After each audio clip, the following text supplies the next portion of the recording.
অভিভাবক হিসেবে আপনি স্বয়ং এখানে উপস্থিত আছেন এবং আমাদের সাধারণ সম্পাদক, এই যে রুচিকর কথা একজন প্রায় সময় সরকারি কর্মকর্তার এরকম সাংবাদিকদের তুচ্ছ করে কথা বলে, এই যে আপনি এসেছেন, আপনি এখান থেকে যাওয়ার পর সাংবাদিকরা কি কি পাবে আপনার কাছ থেকে বিষয়ে জানতে চান।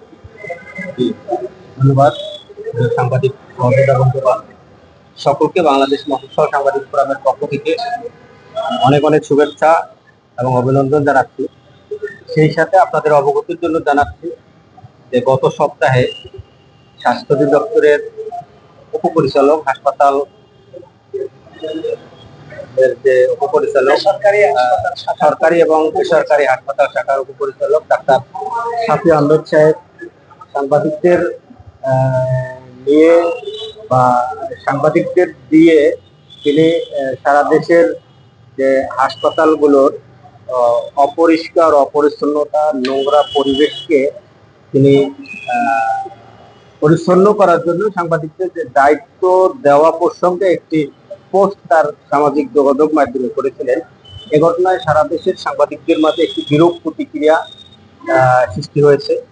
তো আমরা সেই জায়গা থেকে আজকের এই স্বাস্থ্য অধিদপ্তরে আমরা এসেছি। আমরা ডাক্তার শাফি সাহেবের চেম্বারে আমরা গিয়েছিলাম। উনি ঢাকার বাইরে আছেন। ওনার সাথে আমাদের মোবাইল ফোনে কথোপকথন হয়েছে। উনি যেটি বলেছেন যে তিনি কোনো নেগেটিভ জায়গা থেকে এটি উনি টাইমলাইনে পোস্ট করেননি। উনি পোস্ট করেছেন যে আসলে দীর্ঘ বছর ধরে ওরা হাসপাতালগুলোর যে পরিষ্কার পরিচ্ছন্নতা এটা আমরা করতে ব্যর্থ। তো সেই জায়গা থেকে আমাদের সাংবাদিক বন্ধুরা বাংলাদেশের বিভিন্ন হাসপাতালের যে নোংরা পরিবেশের চিত্র তুলে ধরছেন। তো সেই চিত্রগুলো আসলে কিন্তু ওনার কাছেও খারাপ লেগেছে। বিধায় উনি সাংবাদিকদের ব্যবস্থাপনায় এই হাসপাতালগুলোর পরিষ্কার পরিচ্ছন্ন কার্যক্রম উনি পরিচালিত করতে চাচ্ছেন। তো আমরাও সেই জায়গা থেকে দায়িত্ব নিতে চাই। সারা দেশের সাংবাদিকরা আমাদের সংগঠনের যে শাখা প্রশাখা আছে তারাও সারা বাংলাদেশের সাংবাদিকদের ব্যবস্থাপনায় হাসপাতাল গুলোর যে অপরিষ্কার বা নোংরা পরিবেশ এগুলো থেকে কি না চায় যে পরিষ্কার পরিচ্ছন্ন জায়গাটা এই নোংরা পরিবেশটাকে উন্নত করার জন্য সবাই চায়, এ টু জেড সবাই চায়। তো আমরাও চাই, এজন্যই আজকে ওনার সাথে দেখা করতে আসা। তো ওনার সাথে কথা হয়েছে। উনি ডিজি সাহেবের সাথে দেখা করার জন্য বলছিলেন। আমরা ডিজি সাহেবের রুমেও গেছি। ডিজি সাহেব অফিসে নেই। তো তার পিএস এর সাথে পিআরওর সাথে আমরা কথা বলেছি। পিআরও সাহেব তিনি ডিজি সাহেবের সাথে কথা বলে আমাদেরকে আরেকটি তারিখ জানিবেন, সময় নির্ধারণ করবেন যে আমরা ডিজি সাহেবের সাথে এবং সেই ডাক্তার সাহেব শাফি সাহেবের সাথে আমরা কখন বসতে পারি। যেহেতু ওরা দুজন কেউই অধিদপ্তরে আজকে নেই, তো সেক্ষেত্রে আমরা পরবর্তীতে ওনাদের কাছ থেকে ডেট নিয়ে আমরা পুনরায় এই বিষয়টি নিয়ে আমরা বসবো। যেহেতু আমাদের গোটা দেশের সাংবাদিকরা এই বিষয়টি নিয়ে উদ্বিগ্ন, তারা খুব বেশি মর্মাহত যে উনি এই বিষয়টিকে যেভাবে কেউ কেউ উপস্থাপন করেছেন সেই জায়গা থেকে আমাদের সাংবাদিকরা মর্মাহত। তো আমরা আমাদের সাংবাদিক বন্ধুদের আশ্বস্ত করতে চাই যে আমরা তো সবসময় দেশের সাথে দেশের গণমানুষের সাথে আমরা কাজ করেই যাচ্ছি। তো সেই জায়গা থেকে যেহেতু হাসপাতাল স্বাস্থ্য অধিদপ্তর পাচ্ছে না দেশের স্বাস্থ্য সেবা হাসপাতালগুলোর পরিষ্কার পরিচ্ছন্নতা কার্যক্রম তারা মেনটেন করতে পারছে না, সেক্ষেত্রে আমরা একটিবার দায়িত্ব নেই। আমরা দেখি যে আসলে আমরা পারি কিনা। আমরা স্বাস্থ্য অধিদপ্তরের সাথে একত্রে সমন্বয় করে গোটা দেশের সরকারি হাসপাতালগুলোর যে পরিষ্কার পরিচ্ছন্নতার কার্যক্রম আমরা একটিবার চেষ্টা করে দেখি যে আসলে আমরা সাংবাদিকদের ব্যবস্থাপনায় ক্ষুদ্র এই কাজটি করা যায় কিনা। আমরা এজন্যই আমাদের আশা এবং সাংবাদিক বন্ধুদের প্রতি আমাদের অনুরোধ থাকবে যে আপনারা এই বিষয়টিকে বিরূপ মন্তব্য প্লিজ করবেন না। যে আমরা যদি একটু উদাহরণ দিই যে আমাদের দেশের সেনাবাহিনী তারা কিন্তু দেশ রক্ষার পাশাপাশি সরকারের নানা উন্নয়নমূলক কাজ কিন্তু তারা করেন। আমাদের সেনাবাহিনীরা দেশ রক্ষার পাশাপাশি নানা উন্নয়নমূলক কাজ কিন্তু সেনাবাহিনীর করেন, তেমনি সাংবাদিকরা এই দেশ সমাজ গঠনের, সমাজ রক্ষার পাশাপাশি আমরা সরকারের এই কাজটি, এটি এটি সরকার, শুধু সরকারের কাজ না, এটি মনে করি গোটা দেশের মানুষের কাজ। কারণ একটা জায়গা বা একটি পরিবেশ পরিচ্ছন্ন করা, পরিচ্ছন্ন রাখা, সহযোগিতা করা সবার দায়িত্ব। সেই জায়গা থেকে আমরা হাসপাতালের যে পরিচ্ছন্নতার তদারকি, এই কাজটা আমরা সাংবাদিকরা একটিবার দেখি, যে যদি ওরা আমাদের সাথে সমন্বয় করে এই কাজের দায়িত্বটা আমাদের দেন, আমরা করব। ধন্যবাদ সকলকে। আর একটা সত্যতা বলতে আমি আপনাকে কি করতে চাই, আপনি তো সারা বাংলাদেশ মফস্বল সাংবাদিকদের অভিভাবক এবং নেতা, আপনার দিক থেকে এখন আপনি কি মেসেজ দিতে চাচ্ছেন? এই যে আমাদের মধ্যে যে ভুল ভ্রান্তি এসেছে, এই দিক থেকে আপনি অভিভাবক এবং সাংবাদিক নেতা হিসেবে কি বলতে চাচ্ছেন সারা বাংলাদেশের সাংবাদিকদের উদ্দেশ্যে?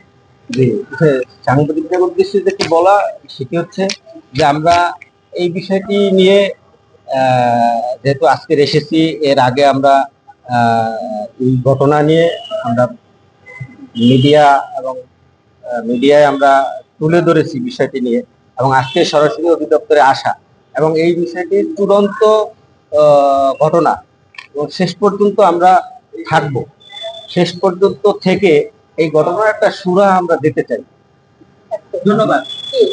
একটা প্রশ্ন ছিল, আমরা দেখেছি যে আপনি কথা বলেছেন, তিনি আপনাকে জানিয়েছেন এবং কোনো কিছুর আশ্বাস দিয়েছেন। জি, ধন্যবাদ। ও পরিচালকের সাথে যেটি আমার কথা হয়েছে, সেটি উনি উনি বলেছেন যে ওনার কিংবা অধিদপ্তরের ব্যর্থতার জায়গা থেকেই উনি এটি মতামত আকারে প্রকাশ করেছেন যে হ্যাঁ, যে এটিকে উনি সাংবাদিকদের মাধ্যমে, যেহেতু সাংবাদিকরা গোটা দেশের আনাচে কানাচে একেবারে তৃণমূল পর্যায়ের হাসপাতালগুলোর চিত্র প্রতিনিয়ত তুলে ধরছেন, তো সেই জায়গা থেকে উনি এটা তদারকি সাংবাদিকদের দিতে চাচ্ছেন। যদি অধিদপ্তর সম্মত হন, উনি দায়িত্ব দিতে চান আর কি। আমাদের সাংবাদিক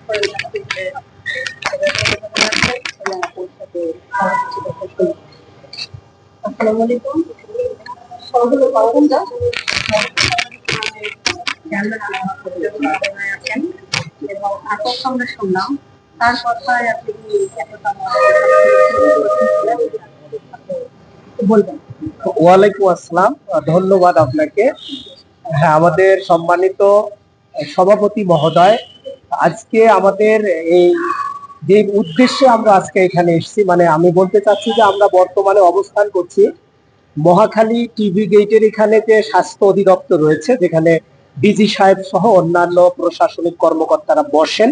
আমরা ঠিক সেই অফিসটার নিচেই আমরা দাঁড়িয়ে আমরা শেয়ারিং করছি।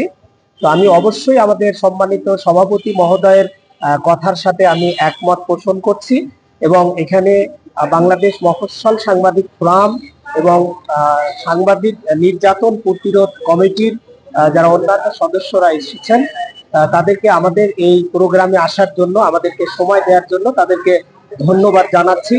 এবং আমি আমাদের সাংবাদিক ভাই এবং অন্যান্য যে সাংবাদিক সংগঠনগুলি আছে, তাদের উদ্দেশ্যে আমি একটি মেসেজ পরিষ্কারভাবে দিতে চাচ্ছি। সেটা হলো, সাংবাদিকরা টয়লেট পরিষ্কার করবে বিষয়টি আসলে এরকম না। মানে জিনিসটিকে এভাবে উপস্থাপন করা হচ্ছে যে সাংবাদিকরা টয়লেট পরিষ্কার করবে।